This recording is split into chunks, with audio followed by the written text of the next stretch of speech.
Politics is war without weapons. War is politics without words. Sun Tzu. The Art of War ಅನ್ನೋ ಕೃತಿಯನ್ನ ಕೊಟ್ಟಂತಹ ಚೀನಾದ ಚಾಣಕ್ಯ ಈತ ಹೇಳ್ತಾನೆ ಮತ್ತೊಂದು ವಿಚಾರವನ್ನ. Victory is sweetest when you have known defeat ಅನ್ನೋ ಮಾತನ್ನ ಹೇಳ್ತಾನೆ. ಗೆಲುವಿನ ಅಮೃತ ರುಚಿಸ್ಬೇಕು ಅಂದ್ರೆ ಆತನಿಗೆ ಸೋಲಿನ ರುಚಿ ಕೂಡ ಗೊತ್ತಿರಬೇಕು ಅಂತ. ನೋಡಿ, ಒಂದು ಕ್ಷೇತ್ರದ ಬಗ್ಗೆ ಹೇಳಬೇಕಿದೆ. ಅಹಿಂದ ಕ್ಷೇತ್ರ, ಅಪ್ಪಟ ಅಹಿಂದ ಕ್ಷೇತ್ರ ಅಂದ್ರೆ ಅಲ್ಲಿ ಅಲ್ಪಸಂಖ್ಯಾತರು, ಹಿಂದುಳಿದವರು ಅಥವಾ ಶೋಷಿತ ದಮನಿತರು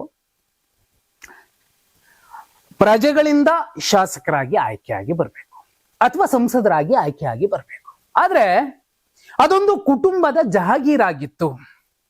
ಒಂದೇ ಕುಟುಂಬದಲ್ಲಿ ಮೂರು ತಲೆಮಾರುಗಳ ಕಾಲ ಅವರೇ ಸಚಿವರು, ಅವರೇ ಶಾಸಕರು, ಅವರೇ ಸಂಸದರು, ಕೊನೆಗೆ ವರದಕ್ಷಿಣೆಯ ರೂಪದಲ್ಲಿ ಲೋಕಸಭಾ ಕ್ಷೇತ್ರ ಕೂಡ ಹೋಗ್ಬಿಡತ್ತೆ. ಅಷ್ಟರ ಮಟ್ಟಿಗೆ ಒಂದು ಕುಟುಂಬದ ಜಹಾಗೀರಾಗಿದ್ದಂತಹ ವಿಧಾನಸಭಾ ಕ್ಷೇತ್ರ ಇದೀಗ 4ನೇ ತಲೆಮಾರಿಗೂ ಕೂಡ ಶಿಫ್ಟ್ ಆಗುವಂತಹ ಸಾಧ್ಯತೆಗಳು ಇತ್ತು. ಅಲ್ಲಿ ನೋಡಿ, ಇಡೀ ಜಿಲ್ಲೆ ಒಂದು ಕುಟುಂಬದ ಕಪಿಮುಷ್ಟಿಯಲ್ಲಿ ಇತ್ತು. ನೀವು ರಾಜಕೀಯ ನಿರ್ಧಾರ ತಗೊಳ್ಳಿ ಅಥವಾ ಯಾವುದೋ ಒಂದು ಉದ್ಯಮದ ನಿರ್ಧಾರ ತಗೊಳ್ಳಿ, ಬೇಡಪ್ಪ ನಾನು ಸಾಮಾಜಿಕವಾಗಿ ಮತ್ತೇನೋ ಮಾಡ್ತೀನಿ, ಆ ನಿರ್ಧಾರ ತಗೊಂಡ್ರೂ ಕೂಡ ಅಲ್ಲಿಗೆ ಹೋಗಿ ನಿಂತ್ಕೋಬೇಕಿತ್ತು. ಅಂತಹ ಜಾಗ ಮತ್ತೆ ಯಾರವರು, ಯಾವ ಕುಟುಂಬ? ಇದೇ ಜಾತಿಗಣತಿ ವರದಿಯ ಚರ್ಚೆ ಬಂದಾಗ ಅದನ್ನ ಅಕ್ಷರಶಃ ಧಿಕ್ಕರಿಸಿದ್ದು. ಮತ್ತೆ ಒಕ್ಕಲಿಗ ಲಿಂಗಾಯತರ ಸಹಾಯ ಇಲ್ಲದೆ ನೀವು ರಾಜಕಾರಣ ಮಾಡ್ತೀರಾ ಈ ರಾಜ್ಯದಲ್ಲಿ ಅಂತ ಪಾಳೆಗಾರಿಕೆಯ ಮನಸ್ಥಿತಿಯಲ್ಲಿ ಆವಾಜ್ ಹಾಕಿದಂತಹ ವ್ಯಕ್ತಿ. ಆ ಜಾಗ ದಾವಣಗೆರೆ ದಕ್ಷಿಣ ವಿಧಾನಸಭಾ ಕ್ಷೇತ್ರ. ಅಲ್ಲಿಂದ ಶುರುವಾಗಿ ಇಲ್ಲಿನ ತನಕ ಬಂದ್ರೂ ಕೂಡ ಅಪ್ಪ, ಮಗ, ಮತ್ತೆ ಮೊಮ್ಮಗ, ಉಳಿದವ್ರೇನಾಗ್ಬೇಕು? ಒಂದು ಅಲ್ಲಿ ಕಾಂಗ್ರೆಸ್ ತಪ್ಪಿದ್ಯಾ, ಬಿಜೆಪಿ ತಪ್ಪಿದ್ಯಾ, ಮತ್ತೊಂದು ಪಕ್ಷದ ತಪ್ಪಿದ್ಯಾ? ಜನ ಯಾಕೆ ಒಂದೇ ಕಡೆ ನಿಂತರು? ಒಂದು, ಎಲ್ಲ ಕಡೆಗಳಿಂದಲೂ ಕೂಡ ಒಂದು ಹಿಡಿತವನ್ನ ಸಾಧಿಸಿ ಬಿಟ್ಟಿದ್ದಾರೆ. ಒಂದು ಜಾಗ ಏನ್ ಬೇಕಾದ್ರೂ ಆಗತ್ತೆ. ನೆಪೋಟಿಸಮ್ಗೆ ದೊಡ್ಡ ಬೆಲೆ ಸಿಕ್ಕಿಬಿಡತ್ತೆ. ಅಂತಹ ಜಾಗಗಳನ್ನ ಗೆಲ್ಲಬೇಕು ಅಂದ್ರೆ ಒಮ್ಮೆಯಾದ್ರೂ ಸೋತಿರ್ಬೇಕು. ಒಮ್ಮೆಯಾದ್ರೂ ಜನಕ್ಕೆ ಅರೆ ಈ ಹುಡುಗ ನಮ್ಮವನು, ನಮ್ಮ ರೀತಿ ಕಷ್ಟಗಳನ್ನ ನೋಡಿದವನು, ಸೋತಿದ್ದಾನೆ ಅಂತ ಅನಿಸ್ಬೇಕಾಗತ್ತೆ. ಈಗ ಯಾರ್ಯಾರ್ದೋ ಚರ್ಚೆ ಆಗ್ತಿದೆ. ಮತ್ತೆ ಶಾಮನೂರು ಶಿವಶಂಕರಪ್ಪ ಅವರ ಕುಟುಂಬಕ್ಕೆ ಟಿಕೆಟ್ ಕೊಡಬೇಕು ಅನ್ನುವಂತಹ ಇರಾದೆಯನ್ನ, ಅಹಿಂದ ಸಿದ್ಧಾಂತವನ್ನ ಪ್ರತಿಪಾದಿಸುವಂತಹ ಪಕ್ಷ ಮತ್ತು ಸರ್ಕಾರ ಚಿಂತಿಸುತ್ತಿರುವಂತಹ ಸಂದರ್ಭದಲ್ಲೇ ನಿಜಕ್ಕೂ ಇಲ್ಲಿ ಆಗಬೇಕಾಗಿರುವಂತದ್ದು ಏನು? ರಾಜ್ಯದ 224 ವಿಧಾನಸಭಾ ಕ್ಷೇತ್ರಗಳ ಪೈಕಿ 184 ವಿಧಾನಸಭಾ ಕ್ಷೇತ್ರಗಳಲ್ಲಿ ಅಹಿಂದ ಶಾಸಕರೇ ಆಯ್ಕೆಯಾಗಬೇಕು. ಅಲ್ಲಿನ ವೋಟಿಂಗ್ ಸ್ಟ್ರೆಂತ್ ಇದೆ ಅಹಿಂದ ವರ್ಗಗಳದ್ದು. ಸಿಂಪಲ್ ನೋಡಿ, ಒಂದು ಪಟ್ಟಿ. ಇಲ್ಲಿ ದಾವಣಗೆರೆ ದಕ್ಷಿಣದಲ್ಲಿ ಸುಮಾರು 60,000 ಮುಸಲ್ಮಾನರು ಇದುವರೆಗೂ ಅಲ್ಲಿ ಶಾಸಕರಾಗಿ ಆಯ್ಕೆಯಾಗಿಲ್ಲ. ಸುಮಾರು 45,000 ಕುರುಬ ಸಮಾಜ, ಅವಕಾಶ ಸಿಗಲಿಲ್ಲ. ಸುಮಾರು 35,000 ಲಿಂಗಾಯತರು, ಅವಕಾಶ ಸಿಕ್ಕಿದೆ. 20,000 ಮರಾಠರು, 15,000 ST ಸಮಾಜ, ಉಪ್ಪಾರ ಮತ್ತು ಈಡಿಗ 10,000, ಇತರರು 25,000. ಇಷ್ಟು ಸ್ಟ್ರೆಂತ್ ನೋಡಿದ್ರೆ ಸ್ಪಷ್ಟವಾಗಿ ಗೊತ್ತಾಗುತ್ತೆ ಇದು ಅಹಿಂದ ಕ್ಷೇತ್ರ. ಅಲ್ಪಸಂಖ್ಯಾತರು ಶಾಸಕರಾಗಬೇಕು ಅಥವಾ ಹಿಂದುಳಿದವರು ಮತ್ತೊಬ್ರು ಯಾರಾದ್ರೂ ಶಾಸಕರಾಗಬೇಕು. ಆದ್ರೆ ಏನಾಗ್ತಾ ಬಂತು ಇಷ್ಟು ದಿನ? ರಿಸಲ್ಟ್ ಕಣ್ಣ ಮುಂದೇನೆ ಇರುವಂತದ್ದು. ಆದ್ರೆ ಈಗ ಇಲ್ಲಿ ಒಬ್ಬ ವ್ಯಕ್ತಿ, ಒಬ್ಬ ಸಂಯಮಿ, ಒಬ್ಬ ಬುದ್ಧಿವಂತ, ವಿನಯವಂತ ಈ ಕ್ಷೇತ್ರದಲ್ಲಿ ಸ್ಪರ್ಧಿಸಬೇಕಿದೆ. ಲೋಕಸಭಾ ಚುನಾವಣೆಯ ಸಂದರ್ಭದಲ್ಲಿ ಕಾಂಗ್ರೆಸ್ ಟಿಕೆಟ್ ಕೊಡ್ಲಿಲ್ಲ. ಯಾರಿಗೆ? ವಿನಯ್ ಕುಮಾರ್ ಅವರಿಗೆ, GB ವಿನಯ್ ಕುಮಾರ್ ಅವರಿಗೆ. ಸಾಕ್ಷಾತ್ ಸಿದ್ದರಾಮಯ್ಯ ಅವರೇ ಮತ್ತೊಂದು ವಿಚಾರವನ್ನು ಹೇಳ್ಬಿಟ್ಟು ಒಂದು ಧೈರ್ಯ ಮಾಡಿದ್ದಂತಹ ಹುಡುಗನಿಗೆ ಸಣ್ಣದೊಂದು ಜರ್ಕ್ ಕೊಟ್ಟಿದ್ರು. ಆದ್ರೆ ಆ ಹುಡುಗ ಇತ್ತೀಚೆಗೆ ದೇವರಾಜ್ ಅರಸು ಅವರ ದಾಖಲೆಗಳನ್ನ ಮುರಿದಂತಹ ಸಿದ್ದರಾಮಯ್ಯ ಅವರ ಆ ಸಂಭ್ರಮದ ಘಳಿಗೆಯಲ್ಲಿ ಯುವ ಬಳಗ, ಅಹಿಂದ ಯುವ ಬಳಗ ಒಂದು ಕಾರ್ಯಕ್ರಮ ಮಾಡುತ್ತೆ, ನಾಟಿ ಕೋಳಿ ಕಾರ್ಯಕ್ರಮ. ಅಲ್ಲಿ ಹೋಗಿ ಮಾತಾಡ್ತಾ ಹೇಳ್ತಾರೆ, ನಮ್ಮ ನಾಯಕರು ಸಿದ್ದರಾಮಯ್ಯ ಅವರು ಹೇಳಿದ್ದು ಅಥವಾ ಆಡಿದ್ದು ಮಾತೇನೇ ಇರಬಹುದು, ಅದು ನನಗೆ ಅವಾರ್ಡ್ ಅಂತ ಹೇಳ್ಕೊಂಡ್ಬರ್ತಾರೆ.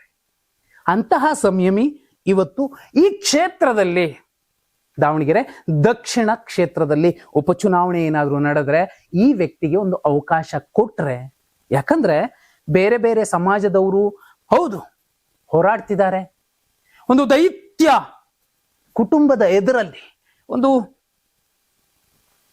ಅಮೂಲಾಗ್ರವಾಗಿ ಹಿಡಿತವನ್ನ ಸಾಧಿಸಿರುವಂತಹ ಕುಟುಂಬದ ಎದುರಲ್ಲಿ ಒಬ್ಬ ಹುಡುಗ ಗೆದ್ದು ತೋರಿಸ್ಬೇಕು. ಆ ಇಂದಿನ ಹಳೆಯ ಪರಂಪರೆ, ಪಾಳೆಗಾರಿಕೆಯ ಪರಂಪರೆಗೆ ಪ್ರಜಾಪ್ರಭುತ್ವ ವ್ಯವಸ್ಥೆಯಲ್ಲಿ ಒಂದು ಬೀಗ ಹಾಕಬೇಕು, ಸಾಮಾಜಿಕ ನ್ಯಾಯದ ಅಡಿಯಲ್ಲಿ ಎಲ್ಲರಿಗೂ ಅಧಿಕಾರದ ಅಮೃತ ಸಿಗಬೇಕು, ಅನ್ನ ಸಿಗಬೇಕು ಅಂದ್ರೆ ವಿನಯ್ ಕುಮಾರ್ ಅಂತಹ ಒಬ್ಬ ಸಂಯಮಿ ಅಲ್ಲಿಗೆ ಬರಬೇಕಾಗಿದೆ. ಸ್ವಾಭಿಮಾನ ಬಳಗ ಕಟ್ಟಿಕೊಂಡು ಸಾಕಷ್ಟು ಓಡಾಡಿದ್ರು, ಹೋರಾಡಿದ್ರು. ಇನ್ಸೈಟ್ ನಂತಹ ಒಂದು ಸಂಸ್ಥೆ ಕಟ್ಟೋಕೆ ಅವರಿಗೆ ಕಾರಣ ಆಗಿದ್ದೇನು, ಏನೆಲ್ಲ ನೋವುಗಳನ್ನು ಉಂಡು, ಒಬ್ಬ ಸೋತವನಿಗೆ ಮಾತ್ರ ಒಂದು ದೊಡ್ಡ ಗೆಲುವಿನ ರುಚಿ ಬೇಗ ಸಿಗತ್ತೆ, ಅದರ ಅರ್ಥ ಗೊತ್ತಿರುತ್ತೆ, ಅದರ ಮಹತ್ವ ಗೊತ್ತಿರುತ್ತೆ. ಹಸಿದವನಿಗೆ ಹೇಗೆ ಅನ್ನ ಸಿಕ್ಕಿದ್ರೆ ಅದು ದೇವರು ಅಂತ ಕಣ್ಣು ಗೊತ್ಕೊಂತಾನೋ ಅದೇ ರೀತಿ ಈ ಜಾಗದಲ್ಲಿ ಅಹಿಂದಕ್ಕೆ ಒಂದು ಮೊದಲ ಸಲ ಅಧಿಕಾರ ಸಿಗುತ್ತೆ ಅಂದ್ರೆ ಅಂತಹ ನೋವುಂಡವ ಅಲ್ಲಿಗೆ ಬಂದು ಕೂರ್ಬೇಕಿದೆ.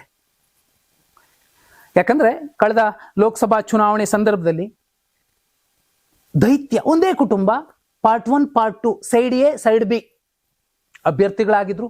ರಾಷ್ಟ್ರೀಯ ಪಕ್ಷಗಳಿಂದ ಇಂಡಿಪೆಂಡೆಂಟ್ ಆಗಿ 42,907 ಮತಗಳನ್ನ ತಗೋತಾರೆ.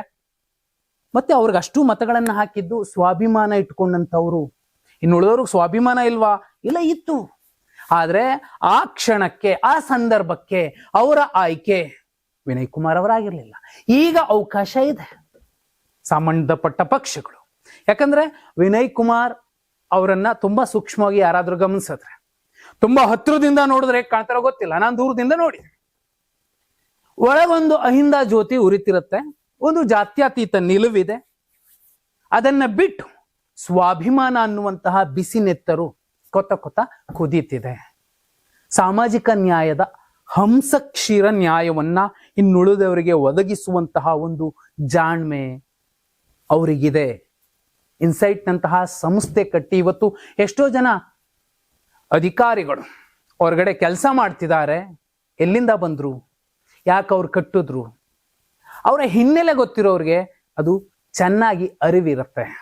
ನೋಡಿ, ಅಂತಹ ವ್ಯಕ್ತಿ ಏನಾದ್ರು ದಾವಣಗೆರೆ ದಕ್ಷಿಣ ಅಭ್ಯರ್ಥಿ ಆದ್ರೆ, ಪಕ್ಷ ಯಾವುದೇ ಇರಬಹುದು.